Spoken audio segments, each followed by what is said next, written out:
Hello and welcome to Big Scott 35. Let's talk. Coming off a vacation and a couple of weeks of buying craze for me. Didn't know who else to talk to, but one of my favorite people in the hobby, Mike O, for part two of What's Let's up? Talk. Hi, Mike. How you Let's doing? talk. Let's talk. I'm doing pretty well. Right. Just So kind me of and you, it's been a little. We talked at kind of the beginning of the baseball season. Now we're going to talk at the end. I think that's what me and you mainly. My largest part of my hobby is probably 90% baseball. Uh, what do you think of the how with the World Series and everything it's coming down to? What have you? What's your thoughts on the season? I I just mean, talk about Phillies. every baseball season is a thrill, and it's fun, and it's filled with memories, and every season's kind of different in a way, and you never really know what to expect. I don't think anyone's really surprised that the Houston Astros have reached the World Series. I think the Braves are definitely a bit of a surprise. I mean, it's not shocking because you kind of knew they had a great chance to make the postseason, but they were one of the bigger underdogs if you looked at like Vegas lines and stuff at the Right. beginning of the postseason. And here they are. And I mean, you and I were both NL East fans, so we see a lot of the Braves and we know how talented they are. I mean, their lineup is rock solid, even without Ronald Acuna Jr. That's a big storyline, him going down early in the season. But hey, they were aggressive. Being aggressive at the trade deadline doesn't necessarily always mean big things in the postseason, but it worked out for them. They went out and acquired four outfielders, so they covered their bases, and these guys are playing well. We know how good the core is. They keep hitting. They've found their way to the World Series, and they got a shot. We'll see. They go home tied 1-1, so we'll see how things work out for them. Right. Pitching staff maybe a little thin, but you can say the same thing about Houston. And Yeah. it's fun to watch, and it's good baseball. But as a Phillies fan, I'm sure for you as a Mets fan, you're kind of like, oh, we saw the Nationals a few years ago. Now we're seeing the Braves there. It's a little frustrating. Mm-hmm. Kind of goes to show money doesn't, insure you anything. Mets and Phillies both with massive payrolls, and they're sitting at home watching this. That's right.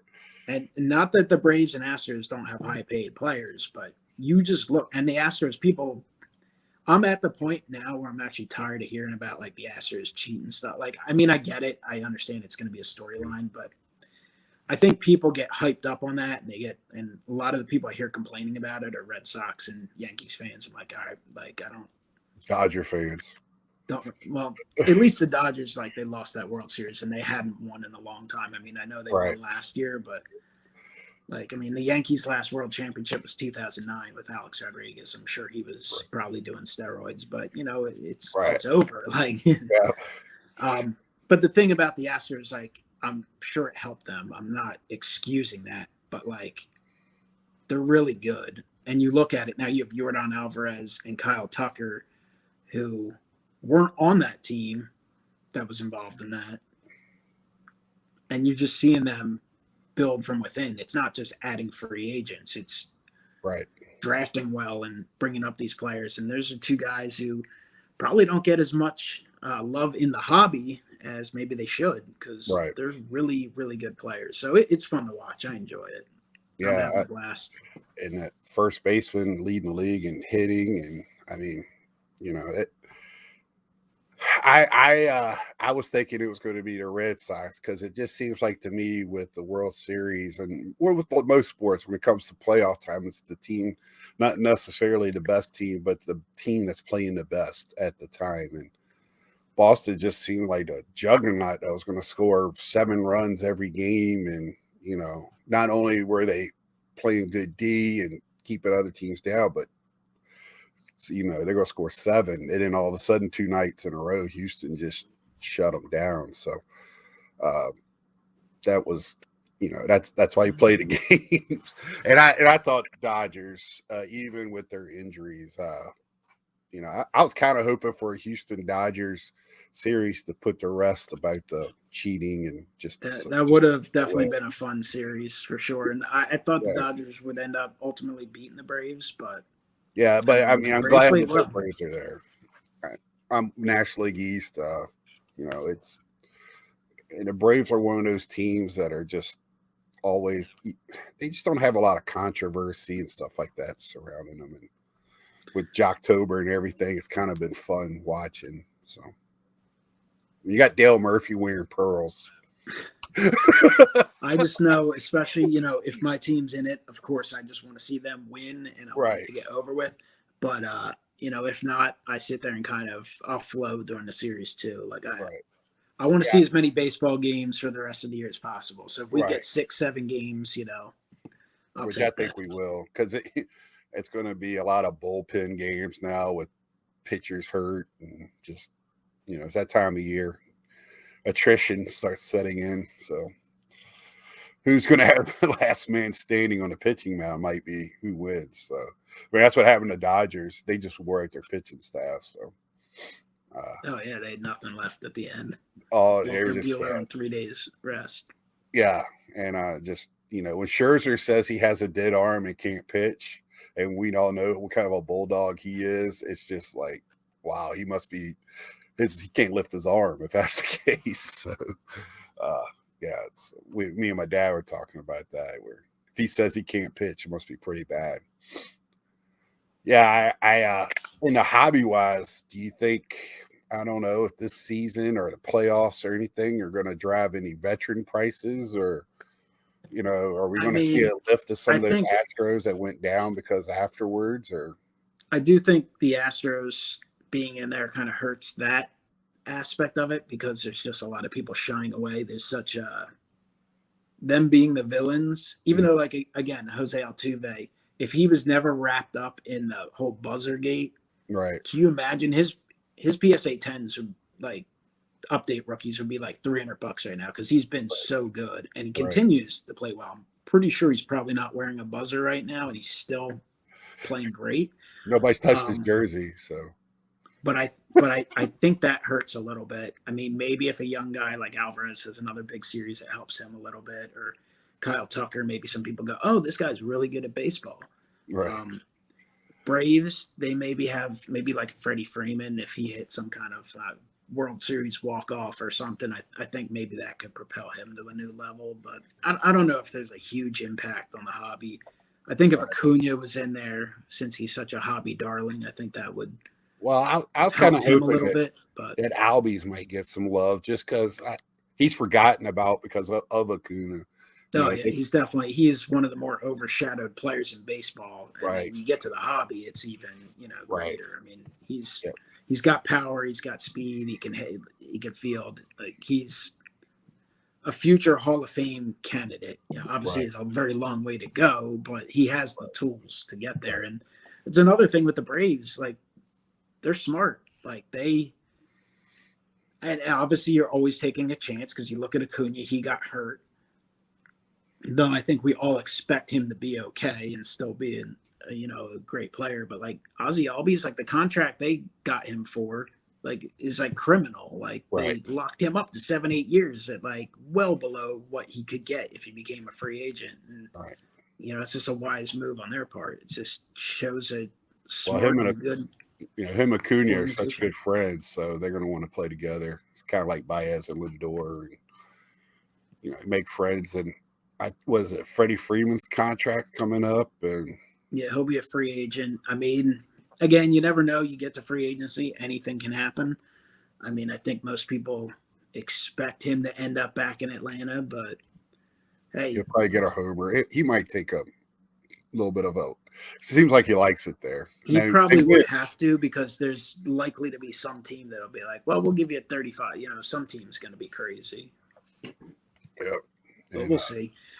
I look forward to the baseball off season. Hopefully we have one uninterrupted. Hopefully any of the labor stuff, like they got they don't have a choice. Like they got to get that nonsense taken care of. Like, come on. They're going to kill the league. I mean, I'm not even talking hobby. I mean, look what happened after the last one. I don't see another Mark McGwire Sosa reenactment. It could. I'm not saying it can't, but I mean, that kind of saved the league, and and Bonds doing Bonds things. They could talk about steroids all you want, but there was a reason why the league was looking the other way at the time.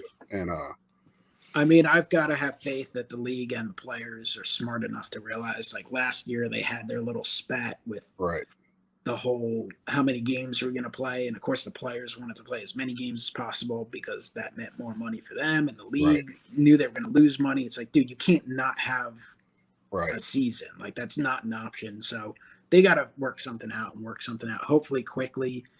I mean, the bottom line is like they're all doing okay. Like I don't think people want to hear about them. Like I think I grew up like thinking, oh, the players are so greedy. But like as I've gotten older, like I still hear people though complain about, oh, these players, they make too much money. I'm like, I mean, I don't disagree, but when I've like thought about it, I'm like, the league owners are like like they're just like, if you actually look at the history of baseball and like, and again, I'm not like saying the players aren't overpaid or don't get paid enough, all that, but like the owners make a lot of money. Like I look back on it, and back when it was happening, I was young enough to not really care to think about it. But then I like think about it, I'm like, oh, I paid for the Pittsburgh Pirates stadium. Right. Like you look at like how the states and like and the TV contracts and all that stuff, and that's another thing they got to figure out. Like that nonsense gotta. Well, the TV wants more playoff games, so that means the owners want more. They got to figure out something with the whole. They got to make it more accessible too. Like the whole like everything's on cable, and I think for you, I think it was you we were talking. Don't you have a whole pile of MLB.TV games that are blacked out because of your location, even though there's no team in your city or even what's the closest team? 3 hours? Minnesota, 2 hours away, and that's the closest. Then everybody else is 6 hours, and I'm black. And they're blocking those games out. Like that's ridiculous. Yeah. That when the Mets come in the middle of the country to play, it's last year, the Mets Cubs series was pretty big. Well, this past summer was pretty big, so that I think every game was televised either on ESPN or TBS or whatever.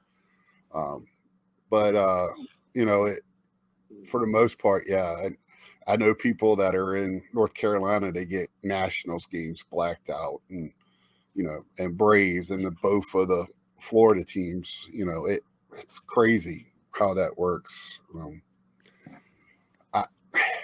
If they lift that blackout, their thought, because I talked to somebody, and it's not just about going to the park to watch the game, because in reality, the games are on local. So if you're close enough to go to the park, you can watch it locally anyway.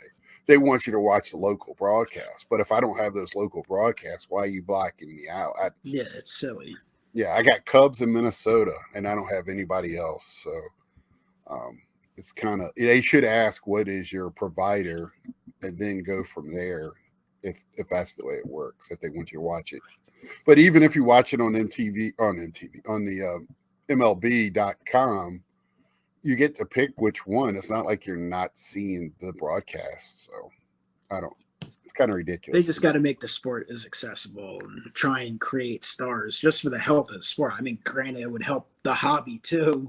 Right. But Mike Trout's got to be more popular than he is. Right. And all these stars, like what happened to the Ken Griffey Juniors and the Randy Johnsons and the actual superstars in the sports that kids are seeing, like, right. It's just something they got to figure out. They got to figure out with social media and not be blocking stuff. And my dad on the way to the airport. We're talking about if Ohtani played in a New York team, what would Ohtani be like right now? I mean, he'd be untouchable, but what he did this year didn't matter where he was at with ESPN and MLB Network and everything else. I think everybody knows who Ohtani is. The problem with MLB is they just don't know how to market their players. And some players like Trout just, they just want to play the game. I mean, so it's tough. They don't do like the football and basketball where they market their players as much as they do the team. So get their faces out though. And they need to, like you said, they need to figure it out. And me and my dad again talking. I mean, we talk our sports. Don't worry about the kids. You watch a baseball game and look in the crowd. There's a lot of kids there. You watch NFL or NBA, there's not as many kids there. I keep hearing about speeding the game up. If they want to speed the game, they need to cut out commercials, point blank. We don't need 3 minutes of commercials between every break in the game. So, I mean, I do think they should be starting, like, World Series should start an hour earlier, stuff like that. right. I mean, last night wasn't too bad. I think that game was over 3 hours, but it felt fast. The night before it was like 4 hours. I feel like it was the fourth inning, and it was like hour. Right, and a half in. and you're exactly right with that. They want to get the whole country in, and sometimes they forget about East Coast. And when you're playing on, I think Georgia though, are they in the Central? No, they should be Eastern. Is it East Coast? I believe.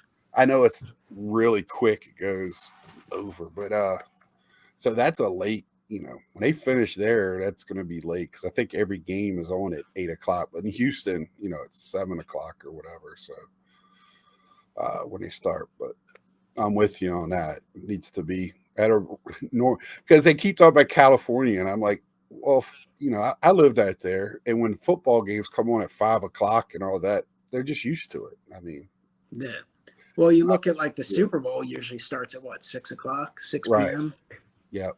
So I just, they do it, and I'm with you on that, but I know why they do it. We all know why they do it, but. Yeah, and that's what this year's hobby with baseball, with not any rookies really just jump it out in season this year. Like we're kind of been spoiled, since Judge and even before probably somebody jumps up and takes the hobby by storm. And a couple players have tried. I mean, they're not. I mean, if we're the hobby, but Franco not playing the full season, and some other players coming up kind of later. Do you think this year's kind of been a little bit of a backslide for the hobby or for baseball? I mean, I think baseball would probably get more attention if it had, like, if Tatis and Acuna and those guys, like 2018 and 19 class are like unbelievable classes, Yes. and I think people get used to it and kind of take it for granted. Like if they took place this year, probably would have built more momentum on the baseball side of things. I do think that probably hurts this year's products a little bit, but also we've grown very accustomed to like, oh, these guys are just great out of the gate, and it's just not the way it usually happens. So I wouldn't give up on this year's rookie class. There's enough talented rookies that some of these guys are probably gonna, have multiple all-star seasons, whether anyone has a sustained career that, lends them to the Hall of Fame or something. I mean, who knows? We're not going to know that for 15, 20 years. But like Ryan Mountcastle, he had like 30 home runs. It's a pretty solid rookie season. Granted, he plays on the Orioles. They probably won 55 games. Yeah. I mean, you have these guys like Joe Adele and stuff who just didn't get a lot of playing time, up and down, hurt. Joey Bart, I don't even know if he was barely up. He might have had a handful of at-bats. Yeah. He kind of came up early because of the pandemic and Buster Posey not playing in 2020. And then next thing you know, he's in all these products and he's not playing. If you're not playing, people aren't going to hype up on you. Right. And I mean, people not even realizing what's his face at Tampa this year. He was even up for a rookie of the year because he was so hyped last year, but he didn't have enough at bats, so he was eligible for rookie of the year this year. And I really think one of the quiet guys is Cronenworth out at San Diego, and I just think, will he be a superstar? Probably not, but these guys play solid. I mean, they fill spots, they are solid in the batting order, and they do things to help teams win. The Padres died quickly at the end of the season, but I look at some of these rookies, and man, there's so many of them that just step in and play a position, and we just, like you said, we got spoiled with Tatis, and took 3 years for Vlad to get it, and it we just got kind of spoiled, and just everybody take a breath, and you never know, this might be the 2011 update class. Yeah, I mean that's the thing. Like it's not typical for guys to be, MVPs and superstars in that first year or two. Even Otani, like look at him, he had the hype his first year and was pretty good, and then he was hurt and banged up for a couple of years, and then last year he has like an all-time season, and now his hobby's red hot again. You just have to kind of look at it, be patient, and be smart too. Like you don't want to overpay for stuff, but if they're guys you do want to collect, you kind of want to take advantage of the dip, but you don't want to overexpose yourself. Right. In a way, like I don't know, it's always fun to look forward and fast forward 5 or 10 years, you look back and you're like, wow, that guy stunk. That guy stunk. Oh, that guy was awesome. Oh, I could have bought that card for $2. Now it's 200. And then there's cards you go, oh, I would have spent 100 on that, and now I could get it for $1.50. So.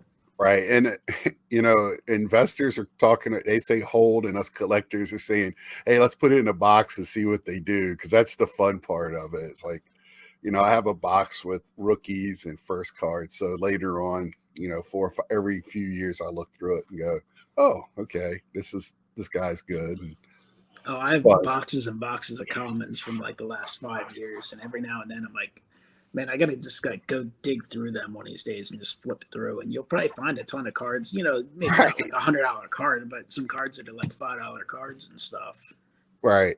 Yeah. That's the fun part of this hobby to me, is like finding those gems in your old boxes that you have. You don't even have to go buy stuff sometimes, just get through your own stuff. Yeah. So with that, we done talked about that. Let's go into the supply chain issue that everybody's talking about, and cards being moved back. Topps is steadily, they moved back the update. I guess that's finally released now. Big League has been pushed back several times. Yeah, Big League's like a product you would expect to come out in like April or May, and we're in October, and in my kind of like, is it ever going to come out? Or we might be seeing 2021 product in 2022 at this rate. So. The 2023 season is underway. We have this new release from Topps 2021 Topps Big League Baseball. Yeah, and they keep talking about the printers, but they're the same printers that they've used in past years, and everybody's got the same amount of product. I'm getting kind of confused with that. So, it's got to be a supply chain issue. Upper Deck canceled 2 of their products. I know you don't do hockey, but you see, I do. I love Clear. I was thinking about getting a case of it this year. These companies are really struggling to get their product out and meet their contract demands. Any thoughts, or with that, do you think wax is going to go up more? Or because baseball wax, we were talking about before we got on here, it's kind of come down, and it's not back to where it was, but at least it's not, you got to take a small loan out to get a hobby box. But what's your thoughts on that, if you have any? I mean, I don't. Obviously, like you, I don't really know exactly what's going on with the companies because they don't exactly advertise, but I do know things continuously are delayed. I don't know what the production numbers are like from product to product, but Allen & Ginter Chrome has been pushed back a few times. I think it was supposed to be finally in either late October or November. Now I saw yesterday or the day before it was early December. Oh, really? Topps Chrome Platinum Anniversary, which is a product I've been looking forward to all year. Me too. I may or may not have a substantial amount of it eventually coming, where it's enough where it's like, gonna definitely have to make some sales on it because can't keep everything. But like that to me is a really cool set coming up, kind of honoring 70 years of Topps baseball, and it's going to be a big set and stuff, and with Hall of Famers hopefully mixed with current guys and all that. Like that was supposed to come out in I think September, and then it was October, and now it's December 15th. So that is continued to be pushed. Topps update, as you already mentioned, I believe officially releases tomorrow now, but that has been pushed back, and a number of other products too, just from the baseball side of things. obviously, you mentioned hockey, and Upper Deck's gone so far as to just flat out cancel products, which is, a shame for people who are looking forward to those products. And it's just something you end up missing out on. And I understand we have a lot of products and a lot to look forward to, and you can argue too many products nowadays. Right. It's not the old days where it was, one set, then became 3, 5 sets. Now it's God knows how many. But everything just keeps getting pushed back. And I don't know. Obviously, if you watch any bit of news, or if you live in this country and you go into your stores, your supermarkets, like, things are empty. Like, there is a really big problem going on in this country and it's just spiraling. Like, is it going to get better? When is it? There's an employment crisis, basically, you can call it at this point. No one can get enough help. So you don't have the people to help push things along. Is it that? Is it is it delays from foreign countries? Like, for like the cards, is it the materials that they're waiting on? Is it really the printers? Is it the ink or whatever they use to print the cards? Is it the packaging? Like, I don't know what the issue is, but it's obviously real. I mean, when you can barely get paper towels, I mean, I guess baseball cards should be the least of your worries. But if you're a hobby enthusiast, you want your cards and you don't want to wait forever. Like Topps Big League, like, honestly, like, to me, that's a cool product. Like, I like that product. And I see some snobby people in the hobby complain about it. Like, this is garbage. Like, no, it's not garbage. It's actually the first couple years they've done it. They've done solid designs, pretty nice. They look like baseball cards. They're cheap. Are you going to get a $10,000 card out of it? No, you're not. So if you're just all about the hits and you want to, like, brag about it on social media, it's obviously not the product for you. But if you're an actual fan of cards, or if you're a fan of the sport, and you just want to put together an affordable set with, like, no pressure, like, I bought a hobby box for $30-$40 and I open it and do whatever. Or if you want to collect with kids, or you want to give a hobby box to a kid, that's a cool product. And it should be out in April or May. Yeah. And it should be out. And that's the type of product that should be sold at, like, some of the ballparks or, different areas where families can afford it. And it's a shame that, like, who's going to care about that when it comes out in October, November? Well, I don't even think it's not coming out in October at this point. November, December. They'll be. Yeah, who cares if it's a million card print run or whatever? That's the one that's the price point, that opening day, or the 2 price point, releases they have. That's great for everyone in a hobby, and they're nice. The problem with opening day, it's another card. It looks like I wish they had their own design. I think Big League is far superior. I'd rather see opening day go away and Big League take over, because for me, like, opening day, they'll have a few cards that have different photos than the regular Topps design. I always look for that for, like, my Phillies collection and stuff. But, like, generally speaking, I'm kind of like, all right, it's the same card with the silly opening day logo. Like, I don't need that. But I mean, there's definitely supply chain issues, and we see it with holders. Top loaders are like $8 a pack now. Like, that's ridiculous. It should be like $2. I just bought a box of the submission holders at the show this past weekend, and that was probably one of my best purchases because they're so hard to find at a reasonable price. And I don't even and it was expensive for what I got. They're like at least like $40 a box now. I think. Yeah, I got it for $35. And I was like, I thankfully had a case of them a while ago, but like I had to pay quite a bit on them. And like top loaders, like I used to buy a case of 40, I think, come in a case. I remember getting them sometimes as low as like $35 a case. Usually be 35 to 50, and now they're like $200 a case. I mean, it's and they're chintzy, crummy plastic. Like, I mean, rip on you if you pull them too hard. So. And that's one of the things you actually see now. You've seen, I don't know if you've noticed it, but there are some of these investor flipper wax guys that are actually going around. They're literally buying, because like the graded card holders, the semi-rigids, they were showing up sometimes at Targets and Walmarts, and guys were going there buying them out, leaving all the wax boxes, the blaster boxes to the side, flipping them. Like, it's ridiculous. Yeah. It was like at the beginning of the pandemic where everybody was buying paper, all the paper towels are gone, so everybody was buying other stuff to use, and so people were going around buying all the plungers. when you stuffed your toilet up. So, but it's that's this whole thing is kind of gone crazy a little bit, and with the supply chain thing, I've seen it with purchasing where people have come up with different ideas to ship the stuff because they just don't have it, or you want to keep it economical, so they to keep the price down, they're wrapping it in all kinds of stuff. So I've seen more reused plastic bags and other stuff wrapped inside trying to protect cars. You're like me. Put a team bag, second team bag, throw out the bubble mailer, and throw out another bubble mailer. It usually makes it fine. Yeah, so you got to do what you got to do. It's whatever. I'm just glad they take the time to do it because I've seen some crazy stuff in the mail. I got one this week, which I'll go over when I show them off. But we're talking about that and everything, and what right now are you football season? I know you collect some football.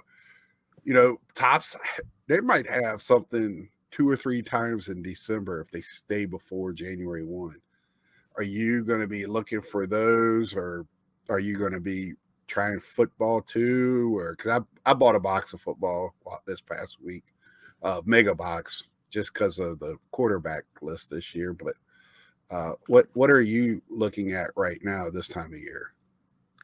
I mean, I'm baseball around the clock. I always do baseball year round. Right. There's always some reason to be excited or interested, and there's certainly always something new coming out. Lately, I've been kind of focused on trying to find some short prints for my Phillies collection. Been kind of doing that, and like discovering other like weird exclusive cards and Topps designs. Like I didn't even realize 2006, the complete sets, they had like rookie bonuses. There's Chris Coast, who was a backup catcher on the 08 Phillies team. Mm-hmm. He was there for a couple years. Like he had a card in that. I didn't even realize that. So I was like trying to hunt one of those down for a while. So I've been kind of having fun with a lot of that type of stuff. So I'll do that all the time, and I'll always look at vintage and look for that. But football wise, I mean, I enjoy watching the sport like crazy. I've like fallen off out of like collecting to a degree. Like I still collect it, but just don't go crazy. I'll buy some singles if I find them cheap, but I don't really like for the singles sports cards I buy. It's like 98% baseball still. I'm like, here and there. Yeah. Like I'll shop cheap. I'll do like the bargain shopping. I'll hit over to Triple Crown 24's eBay store, if I'm buying some baseball stuff, and then I'll, search and see what kind of football he has and add some of that to it. Or I used to do it with ComC, but, then I got tired of waiting 8 months for a package of, 25-cent cards. So, took a break from them for a little while, but I actually bought something from them on eBay recently. And, only took them an extra couple days. Right. Yeah. I'm the same way when it comes to football. Singles, 99% and just a very little. They're just so like the top guys are so expensive now. Like I would like certain they're just kind of it's hard to justify sometimes. And I like opening it, but the thing I guess too is like a lot of times I like opening wax with my dad, and he's not really into football. He doesn't really care about it. Right. And my brothers who are into football, like they're not really into cards. So like, I mean, I'll buy a box and open it on my own. Like I have no problem with that. Right. It's enjoyable to do as well, but I can't justify like the entertainment value as much. Like baseball, I can be like, all right, it costs this much. I probably only get this much back in value, whether it's for my collection or because that's the way I look at it too. Is like, if I'm spending $100, how much am I going to get back? PC, how much that I don't really want, can I get back on it? And what's the entertainment value? So I think that has an effect too. And that just like hobby prices are so crazy. So if I find stuff in the wild, I find retail in the wild. Like I did find the other day, I went to stopped at Target to pick up some containers I needed, and they had put out some stuff. So, I mean, I got a few packs, a couple random packs of Donruss and Prestige that I'll buy, but I'm not going to go buy hobby boxes of those products for $400 or $500. It just just doesn't make sense. Yeah. So that's kind Yeah. of the way I am in basketball and hockey. I just like I don't care. Like I actually thought about trying to open a box of hockey of the Metal Universe just because I was like, dude, Metal Universe, that's cool. Like I want to open it, but like Right. then I was like, they're like $30, and I'm like, I don't even know what I'll be getting in it. So I was finding that a lot on the East Coast while I was home, and I opened up quite a bit blasters of that and Allure.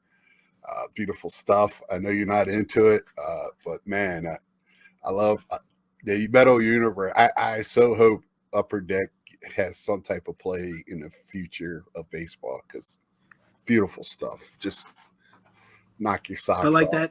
like that product did intrigue me enough to think about it. Yeah. So it was very nice. That's kind of, I'll buy baseball first, but I'll dive into some other stuff. And hockey is still very affordable, so I just have fun with that and it's helping me learn all the players a little bit better. So when I watch the games, I'm a little bit more educated on the players. I watch just caps mostly, but for me, I know for football though, you're a Philly guy, but you're a New England fan, right? Yeah. Yeah. Well, I guess I'm a that's Cowboys fan. Grew up near Washington, so I guess that's probably like in part like so I grew up watching the Phillies. Like my dad, big baseball fan. So like right. me, and I'm the oldest of 6 kids. So we all grew up going to Phillies games together, being Phillies fans. And like football, we got into football, and my dad didn't care about football. Like he's the guy now who's like complaining he doesn't want to hear about people talking about the Eagles all the time. Like he doesn't, you know. And he might get interested from time to time, but so like I became a Patriots fan. Like this is early 90s, so they were not the Patriots of the last 20 years. Right. Big Drew Bledsoe fan. Yeah. My brother's a Bills fan, and I'll still get together with him and watch games a lot. I watch a lot of NFL games with him. Mm-hmm.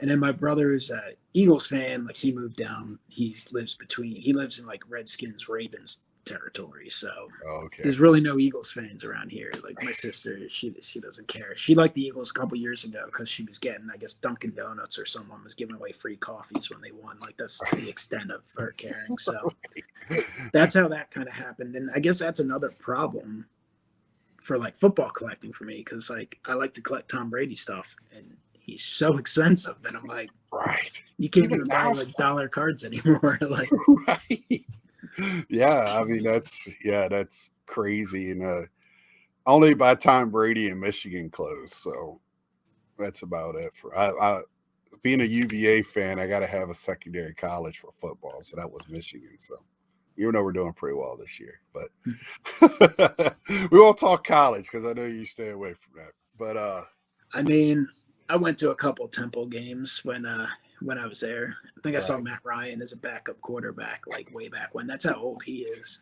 Yeah, that had to be like 2004 or something. That's crazy. Matt Ryan that's the way it was back in those days. You didn't just walk on campus and was the starter. But actually, Temple, like they actually have some guys who have actually started to reach the NFL. I guess they, once I was out of there, they build up an okay program where they would. Well, they found some nice diamond in the rough coaches. They know how to get the coaching, and then they win there and go somewhere else. But in my 4 years at Temple, I feel like they might have won like 5 football games, maybe. Like they were terrible. Like you get tickets for like $5-10 for the games. They were so Was that cheap. the Big East when they were in the Big East? When Big East was playing for football? Yeah, that the rough days. Yeah. So moving on, the hobby right now is just crazy. I was leaving this till last thing for us to talk about. Unless we have more things to talk about, which with me and you, it's easy to do. One of these days, we'll do a 24-hour broadcast. We'll do a live one. We'll get Dave and Ed. We'll get everybody, Reese, everybody busting it. So the Fanatics thing, we haven't talked on air. We've mentioned some things back and forth, but are you? Topps losing. I know you do the Topps run, and I am too with the Mets. You do it with the Phillies. Is that just heartbreaking to you? Was that something that you're like, oh my gosh, part of my childhood is gone? How did that first impressions felt about the purchase? I mean, I think when I was randomly busy with something and I randomly saw it like as a screenshot in some sort of group message or something, it was one of those like your heart sinks, your stomach sinks, like what the hell? Like not knowing any context. And at this point, like I've accepted it. And the fact of the matter is we don't know what's gonna happen, Right. right? Like there's very little chance, in my opinion, that it's just gonna be Fanatics cards. Right. The thing is, are they going to end up buying a Panini? Are they going to end up buying an Upper Deck? Are they end up buying a Topps? Who knows? Maybe they buy them all. Probably not. But I mean, I think a lot of baseball collectors are traditionalists to a degree, and you like having that consistency. So from that aspect, I think Topps going away is probably not ideal. Right. The new generation probably won't care as much. Right. But we just we just don't know what's going to happen. I'm not really sold on this Fanatics thing being a great thing. We don't know. They're obviously smart with marketing. The company has done very well. How that translates to cards, we'll see.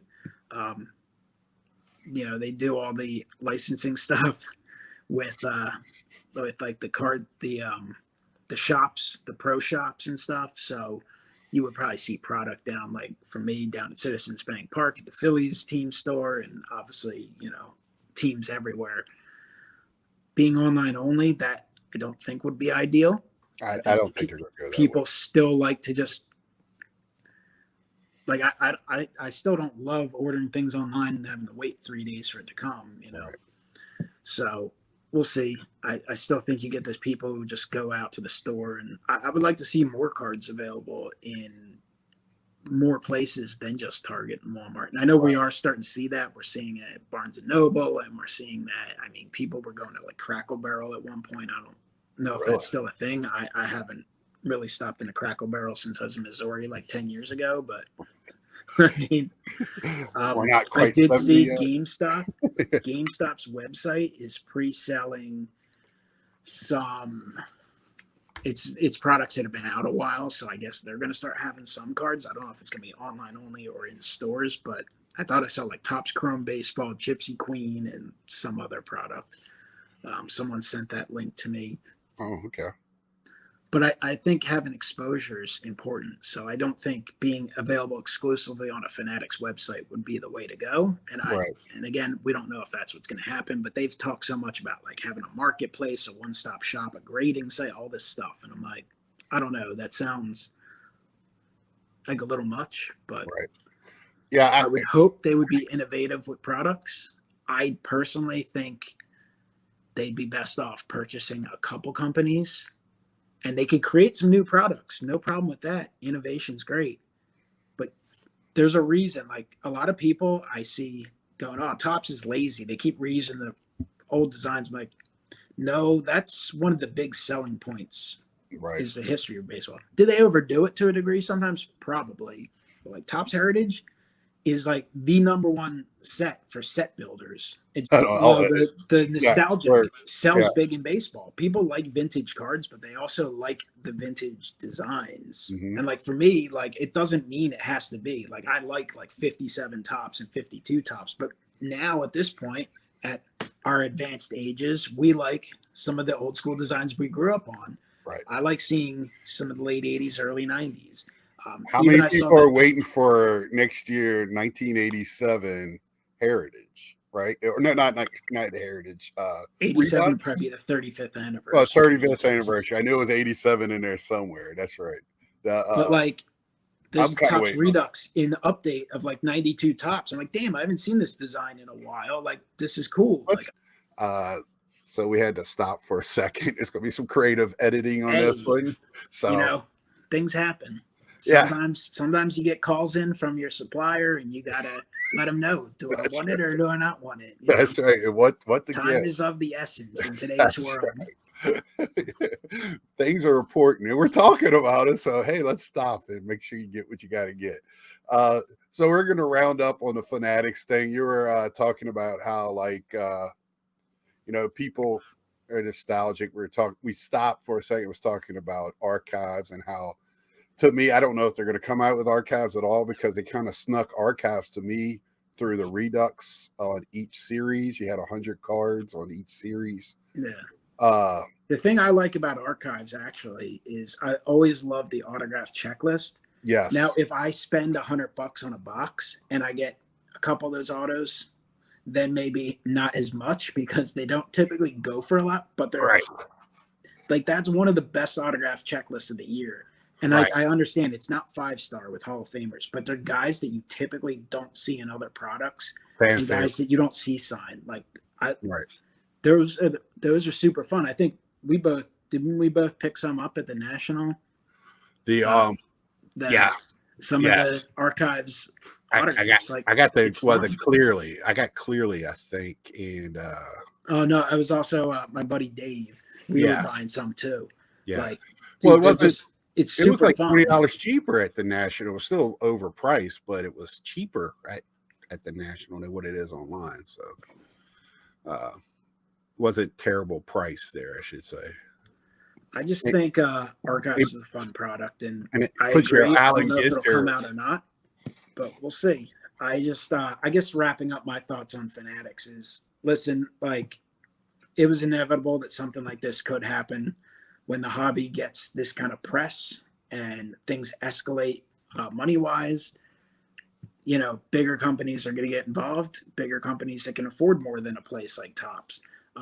And part of it is, I guess, the players are going to get a cut, and then they want to do this marketplace where, a percentage of players will actually get a cut if their cards are worth a lot, stuff like that. I don't know how successful it'll be. Only the future will, let us know. It's years away unless they maybe start purchasing some companies and start working ahead. But otherwise, we have a few years to kind of figure it out. So there's no reason to fret over it. Just kind of enjoy the hobby, and we'll always have this cards that have been around for the last 100 years. There's always stuff to explore and find. So well, you see, we'll see. Panini got UFC, and now they just purchased the rights to. Who they just purchased? Was it WWE or somebody else? I think they did get a wrestling deal. Yeah. They got Upper Deck's got AEW, and I know Topps is doing some sort of Japanese league cards now. So these companies are looking for other alternatives, but I think we know it's unlikely to be as successful. Now, the one thing Topps, and I don't know if it's exclusive, but I know the Formula One stuff, I don't know what the deal is with that. And I've always heard of Formula One, but I don't know or follow it. But that stuff is the Sapphire stuff they put out is ridiculous. They're $1,500 a box. So I guess something like that is interesting in the fact that it's a more international sport.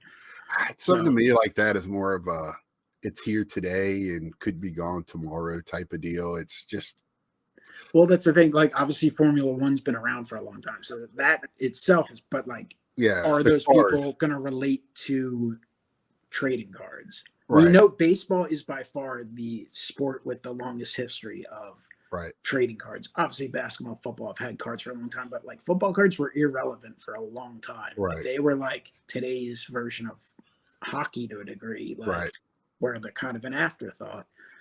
Really only recently has football been really booming big time, and there's still a lot of cards that are very affordable. So I mean, as long as you stay away from quarterbacks, you can if your favorite player is not a quarterback, you can afford it. My thought is it was telling when their first person they hired was the guy from StockX that created a website to be the secondary seller of things, of different items now, including baseball cards. I think that's what they want, that secondary market, as well as they're going to be the distributor. And nobody knows what's in the contract.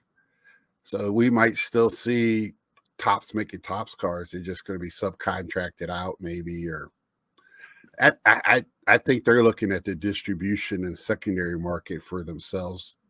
Yeah, we'll just have to see. I mean, there's ups and downs in the hobby, and there's Right. ups and downs in Because the people say that country and buy Topps. economics and all that. And like Right.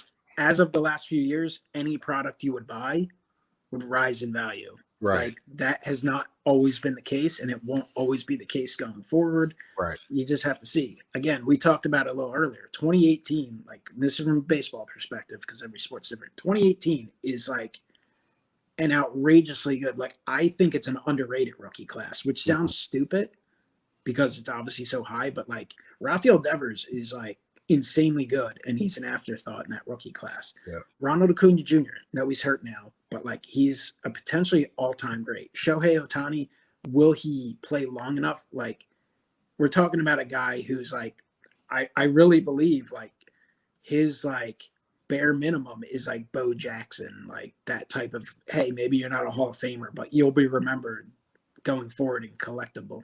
Like Juan Soto, like these are like there's a lot of Hall of Fame candidates, and there's a lot of lower guys too that I'm leaving out right now that are really good rookies. In 2019, obviously Tatis and Guerrero. I mean, two guys who had MVP caliber seasons this year. They may both miss out on it, but like they're great and they're young. And that's not going to happen all the time. So like that's the thing. Like I feel like they're almost banking on, okay, we sell this product for $100 and then it'll be $200. Like yes, sealed wax in a way is a good investment, but it was more so when most people didn't keep it sealed. Now there's so much being kept sealed. There's such a hoard of it. It's not disappearing as quickly. The thing about the old stuff is every day there's one less box available because it's getting ripped open. Right. So, I mean, I know the secondary market can change too, but they do seem to have some grand plans. It's just a matter of will they do it right? And we'll see. And will they look towards the future collectors with the balance of respect towards the old collectors? Because you need the old collectors to stay involved. Right. To keep the hobby relevant. Like even, I don't know, you could use like people in the community, like you look at certain collectors and they only collect vintage. And even though they're not really supporting the current market of cards, like they're not buying directly necessarily, or at least very much from Topps or Panini, them continuing to collect cards and being involved, keeping the hobby relevant is incredibly important for Topps and Panini, because without keeping that, it all falls apart. Well, for me, I've been watching those guys because with the prices going up, if I'm going to spend $400 on a card, it's not going to be on a modern card. It's not. I'm going to, unless it's like a guy that's, a Pujols or somebody that's established, Mike Trout, somebody is no-brainer Hall of Famer, going to be, their cards are not going to go down. But, I've been going to the vintage world, and I think you have too more and more because of that route. I've been working on Roberto Clemente, and you work on the Phillies guys, and you buy some magnificent older cards that I got to hold that one from 1880s or whatever at the National you purchased. Just to me, that's how the vintage stays relevant to me as a collector. And I've been labeled as an old school collector, which I wear with pride. Expos collector too at the National. Yeah. You from Montreal? Sure. I do wish if there's a discount, I'll be from wherever you want me to be. Yes, sir. I would like to go to that Toronto Expo one time just to go to it, just to see and look at the hockey stuff, maybe not purchase as much. With that being said, I know you're really you said you're looking for the anniversary cards coming out, which I am too. I don't know if I'm going to buy a box. I've been going back and forth on pre-ordering. I've been really wanting the singles. Oh, I know what I wanted to add to you. Going back to the pricing. Going on with the wax boxes and I hate to say flippers, because I just think it's a lot of people taking advantage of the prices of wax. Entrepreneurs. Yeah, whatever you want, taking advantage of it, whatever you want to call them. I can't blame them for it. But the people that buy it at those high prices, how long do they realize, like, You named 5 rookies, I think from 2018, right? You can buy a box of hobby and not get but only base cards or whatever out of those. Yes, they might sell once you grade them and get a 10, and you got to get a 10, but they don't understand how the chances of getting a numbered card or the bat down or, you know, those cards are. Like, it's almost impossible. Wax is a gamble at Right. retail prices. Right. At exponentially higher prices, you might as well play the lottery, honestly. Right. If you go back on my channel back in 2018, back when nobody wanted the Topps Chrome, like, which are now like $300 a blaster, by the way, and Right. $2,000 for a jumbo box or whatever it is. Right. Like, you could buy them anywhere. I did a video on my channel, and it was something about along the lines of like, what's the better value? And I think I opened, and I'll have to go back and like find that video, but it's like I opened 10 blasters because that was the same price, I think, as a jumbo box. Right. And it's like, if you go back and watch that video, I'm sure I got a bunch of Acunas and, like, you know, some decent rookie cards that are now, if they grade well, a couple $100 a Ohtani. But like, if I remember right, like the autographs I got were Right. like a bunch of, like, the jumbo box had 5 autographs. They're probably all like $2 and $3 autos.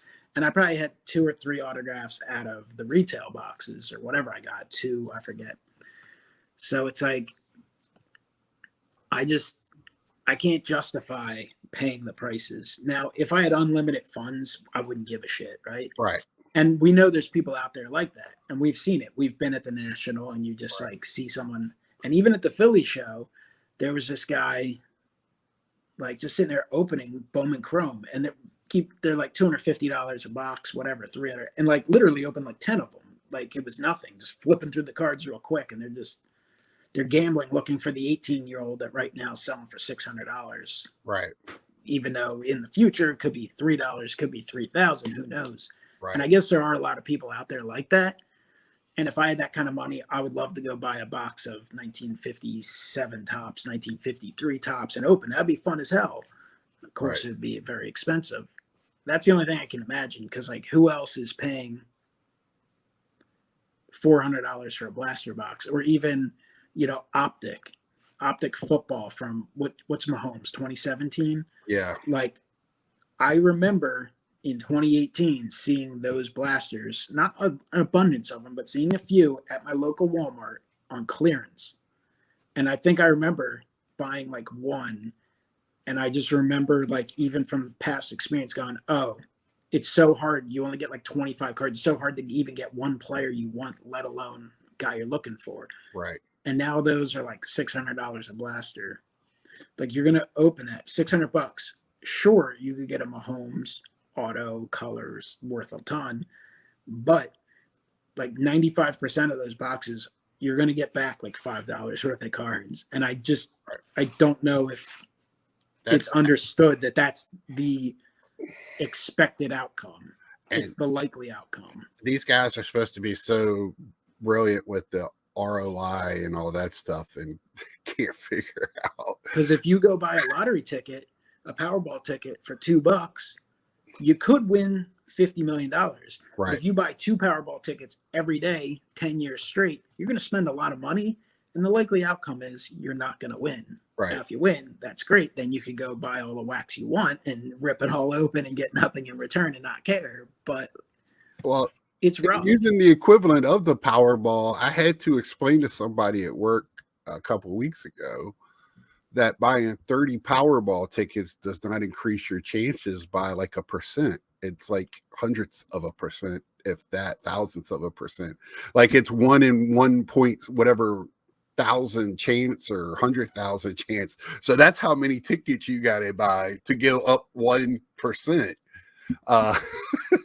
And they just kind of looked at me. It's like, oh, it's just for fun. Okay, whatever. I mean, like, I don't buy lottery tickets often. Every now and then, if you do see the hype, yeah, every now and then I'll buy a ticket.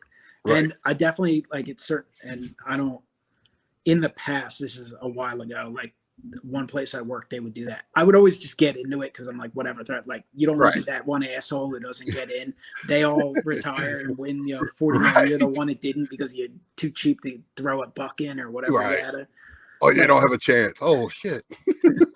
Like, I mean, it's not like I rarely play like scratch off lottery tickets. Sometimes if I'm up the mountains, I go to one of those old gas stations and buy one Right. just for the hell of it and scratch it off at the house. Right. But like, I mean, and you can kind of look at like buying an opening wax that way.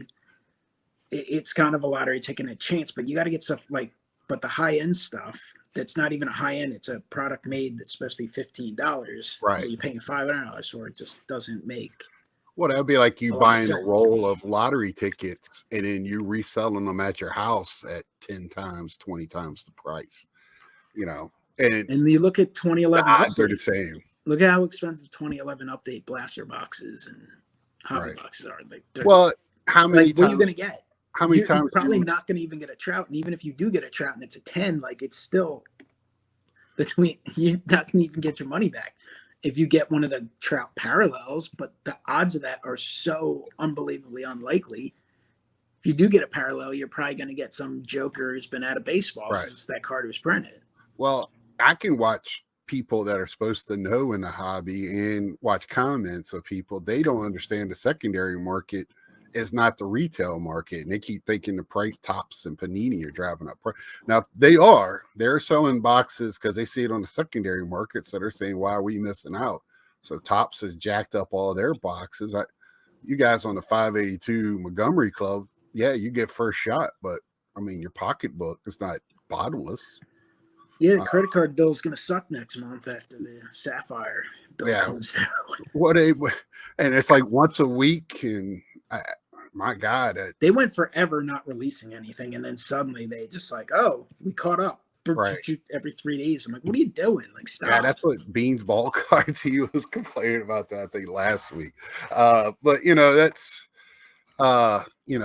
it's. I ordered Sapphire. I had the chance to order Sapphire. I couldn't turn down not ordering them. Right. And as much as I want to open one, I also can't justify opening one because they're $250 plus tax plus shipping.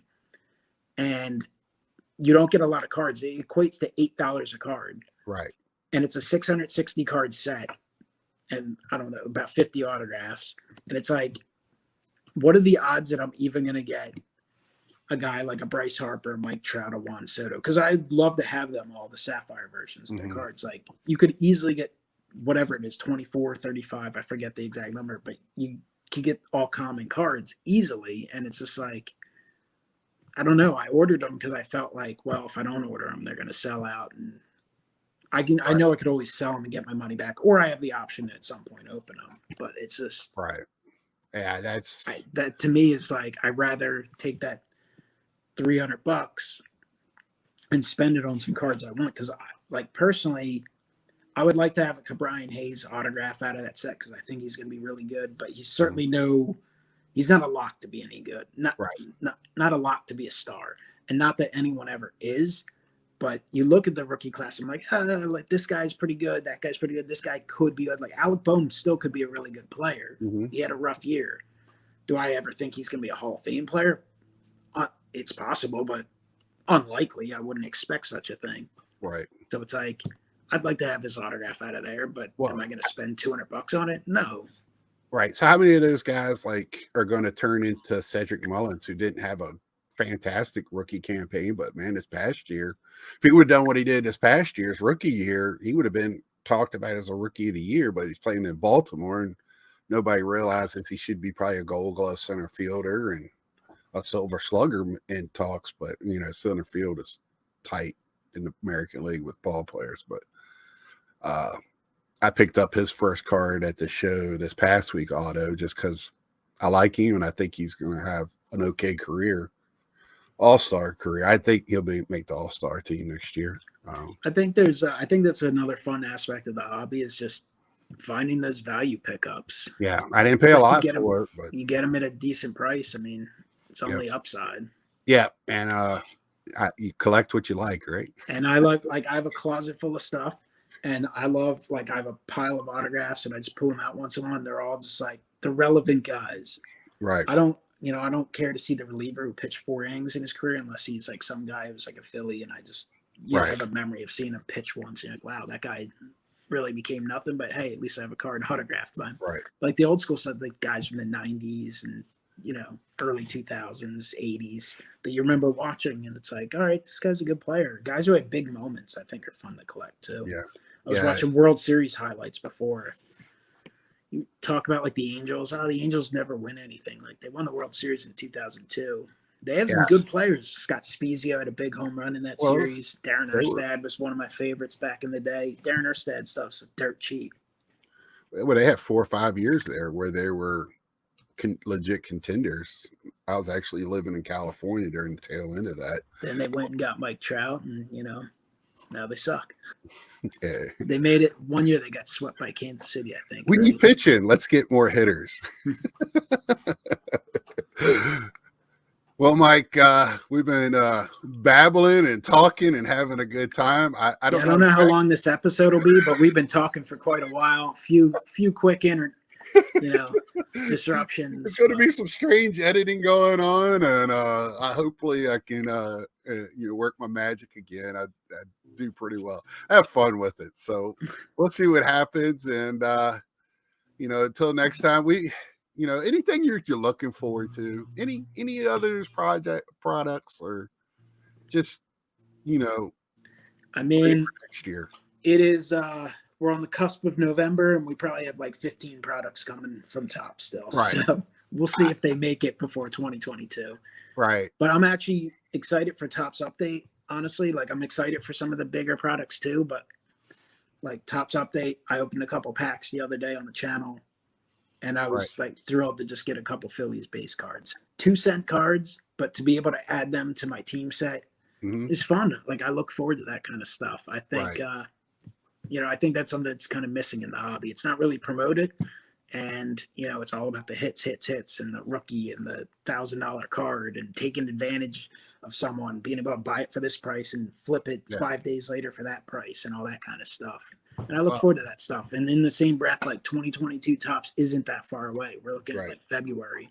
And sure, there's the rookies like Wander Franco. And like I look forward to that stuff too. But I look forward to just having more cards to add to my collection. So, and I gotta have fun. That's what draws all of us into our little spot in this community, is that same type of, we got a nice group and, of YouTubers and watchers that kind of get it, that style of collecting. It's not about the $1,000 card, even though they're nice to look at, but I mean, a lot of like the big fly-by-night people, they come and go a lot, and you just have to accept that. And I think a lot of people sometimes, especially when the hobby was going absolutely ballistic, we're kind of like feeling down, like, oh, my collection's not good enough, this and that. Like, I'm not getting you just gotta.